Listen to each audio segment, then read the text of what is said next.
Bonjour, dans le cadre de notre module d'IoT, je vous propose une nouvelle capsule vidéo celle-ci, va porter sur MQTT. Alors, parti. Alors, pour rappel, ce que nous avons vu jusqu'ici, euh, les requêtes et les réponses à des serveurs web, ça se basait sur le pattern client-serveur. On l'a vu avec le cycle des requêtes-réponses. Donc ça fonctionne de la manière suivante. Ici, un client, soit un navigateur web, soit votre Pico, de manière programmatique, va endosser le rôle de client et à travers Internet va venir interroger avec une requête un programme qui est le serveur web. Celui-ci va donner une réponse, comme on l'a vu, qui sera divisée en deux parties. La réponse, il y a d'un côté l'entête, avec par exemple le code HTTP, le code de réponse qui correspond à la qualité de la réponse. Par exemple, 200 pour dire que OK, j'ai trouvé ce que tu m'as demandé, et après on va le donner dans le corps.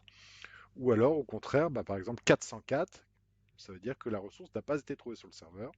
500, erreur interne sur le serveur, j'arrive pas à répondre correctement à ta demande. OK.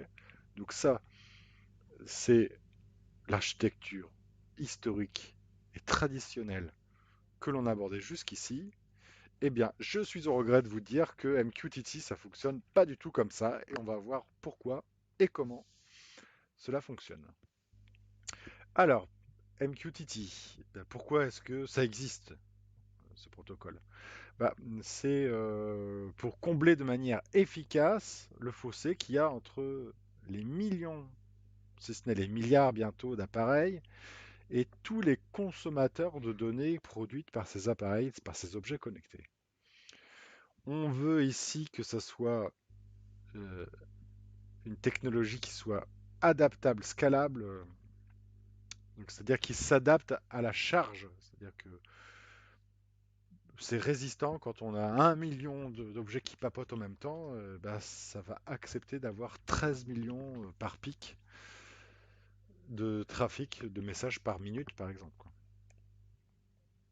Par exemple, les transports publics, ça ne l'est pas en comparaison. On peut difficilement passer d'1 million à 13 millions de voyageurs en quelques secondes.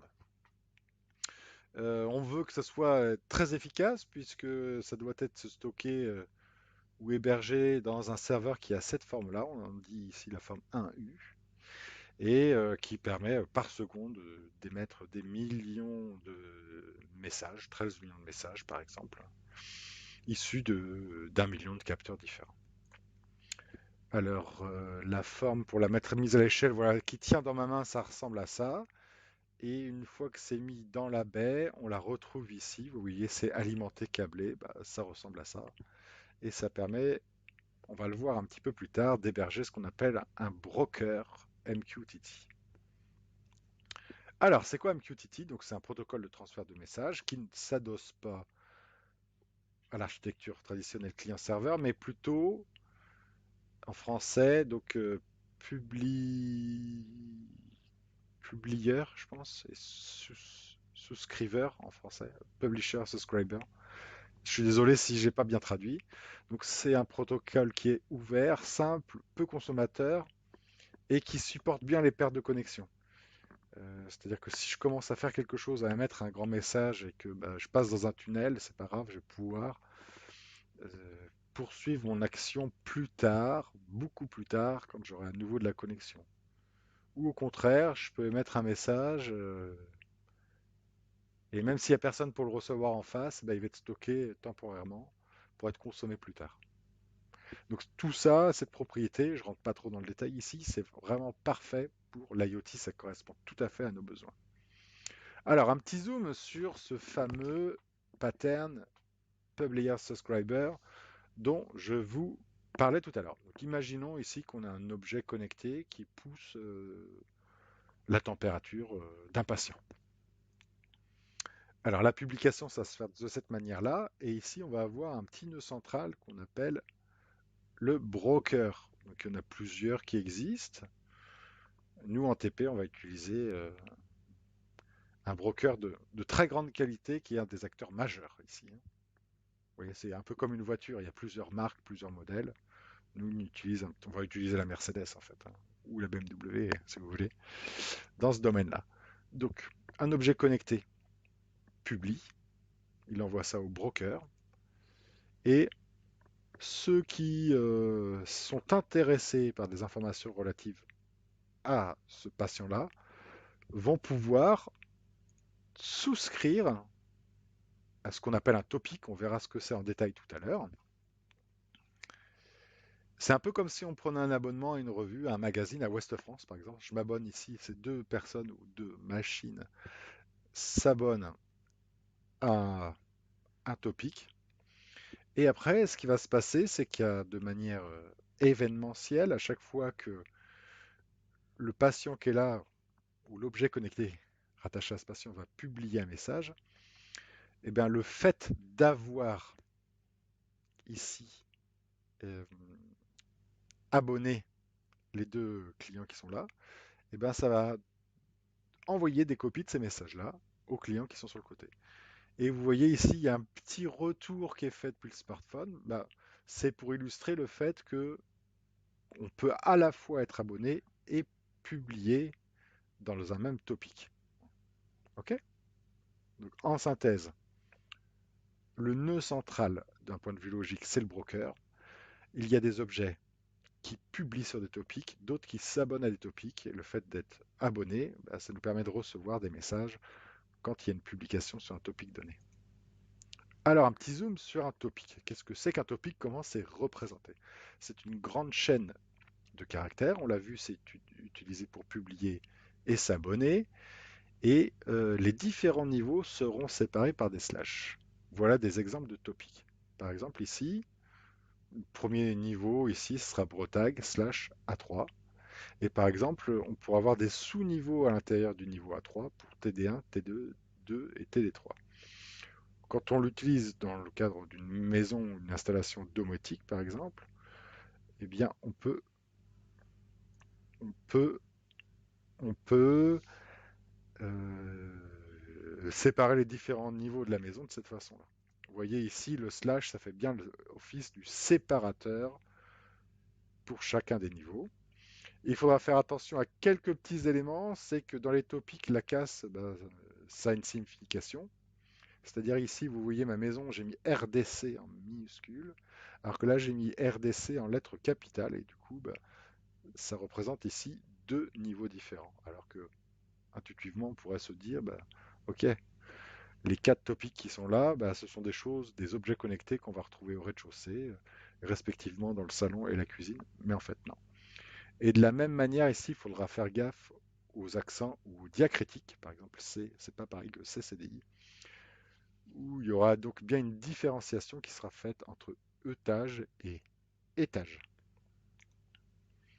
Alors, bon, je vous ai dit qu'il fallait s'abonner et qu'on avait après la possibilité de publier.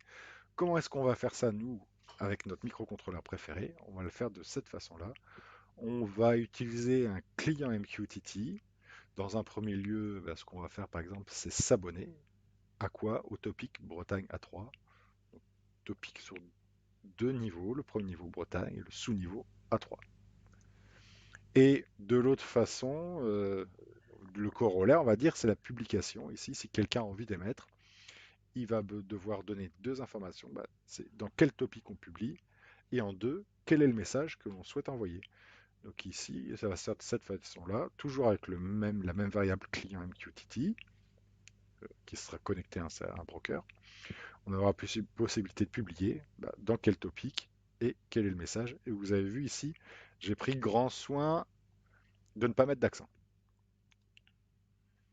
Alors, pour que tout ça, ça fonctionne, il faut que je vous explique comment ça marche un callback. Donc la fonction de callback, c'est une fonction qui est exécutée automatiquement sans que vous en fassiez la demande quand un message est reçu de la part d'un client MQTT qui s'est abonné. Alors elle doit respecter trois choses. La première, c'est qu'elle doit être, définie avant d'être référencée. Deux, c'est qu'elle doit obligatoirement et dans cet ordre précis, accepter deux paramètres, le topic et le message. Et 3, elle doit être référencée, donc là. Mais quand on le fait, c'est pas n'importe comment, il faut le faire ici, sans les parenthèses. Alors, voilà ce que je vais vous fournir comme exemple. Donc, ici, je définis une méthode de callback. C'est quoi cette méthode? Donc, c'est la dite méthode dont je vous parle depuis tout à l'heure, qui sera automatiquement appelée lors de la réception d'un message. Vous voyez, ici, on voit bien précisément les deux paramètres qui seront fournis à la méthode lorsque il y aura un message qui sera reçu. À chaque fois, on dira dans quel topic on a reçu un message et quel est ce message. Et si j'en fais pas grand-chose, je ne fais que les afficher, mais on va améliorer cet exemple dans le temps pour que notre objet connecté soit de plus en plus intelligent. Bon, bah, je crée un client, je me connecte, ça c'est pas très très grave. Ce que je voulais vous dire, c'est surtout ce truc-là, la set callback, ce que ça signifie, link 14, vous voyez. Ici, je respecte bien la première règle en fait, puisque je dis que à mon client MQTT, qu'est-ce que tu dois faire quand tu reçois un message? Je dis, bah, quand tu reçois un message ici, appelle automatiquement on message callback. Et donc, je l'ai bien défini, puisque c'est défini là, avant d'en faire référence ligne 14.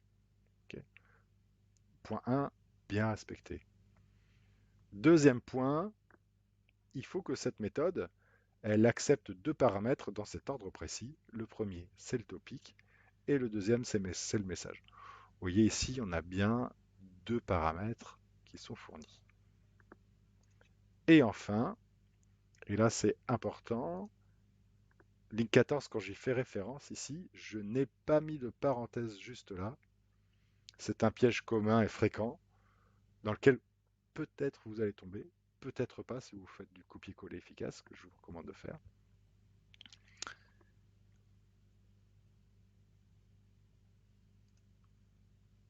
Alors, ce qu'on voit là, en fait, ça s'appelle de la programmation événementielle. Jusqu'ici, on a fait de la programmation impérative, où on a décrit étape par étape ce que l'on devait faire. De manière schématique, qu'est-ce qui se passe? Bon, on reçoit, il y a quelque chose qui se passe, on reçoit un événement, et lors de la réception de cet événement, eh bien, il y a un petit bout de code qui est exécuté automatiquement. Et donc, nous, c'est notre fonction de callback qui était exécutée automatiquement. Donc, la programmation événementielle, ça consiste à réagir automatiquement, de manière programmatique, à un événement. Alors, deux petits trucs que je dois vous dire absolument. Vous parlez des jokers et wildcards. Alors, ici, dans les topics, on a possibilité de s'abonner, uniquement de s'abonner, pas publier. On peut s'abonner en utilisant le plus. Et ici, qu'est-ce que ça va faire, ce petit plus? Ça nous permettre de s'abonner à n'importe quoi qui se situe entre maison et lumière. Donc ici, ce truc-là, ça va remplacer un niveau joker, quoi. Donc ici, en un coup, lorsque je fais ça, en fait, tout simplement, bah, je vais m'abonner à toutes les lumières dans toutes les pièces de ma maison. Ici, non, puisque ça ne termine pas par lumière. Et puis, bah, si j'avais un truc sur 8 niveaux qui termine par lumière, ça ne serait pas correct, ça ne serait pas accepté, puisque le plus ne remplace qu'un seul niveau. Un autre joker qu'on peut utiliser uniquement à la fin, c'est le dièse. Donc là, ça me permet de m'abonner à tous les topics qui commencent par maison, slash, salon, slash. Et donc, ça va concerner tous ces éléments. Et puis, s'il y en avait, je sais pas, euh, d'autres, des trucs à l'intérieur d'un placard, par exemple, sur des niveaux conséquents, bah, là, ça me permettrait de m'y abonner, pas de publier, mais de m'y abonner sur plusieurs niveaux. Voilà, en synthèse, le dièse, c'est un joker multiniveau. On peut l'utiliser pour s'abonner, mais seulement à la fin d'un topic. Et ça va remplacer plusieurs niveaux, alors que le joker, lui, remplace qu'un seul niveau et on va pouvoir le mettre où on le souhaite, au milieu comme à la fin. Je vous souhaite une excellente utilisation du protocole MQTT. À très bientôt.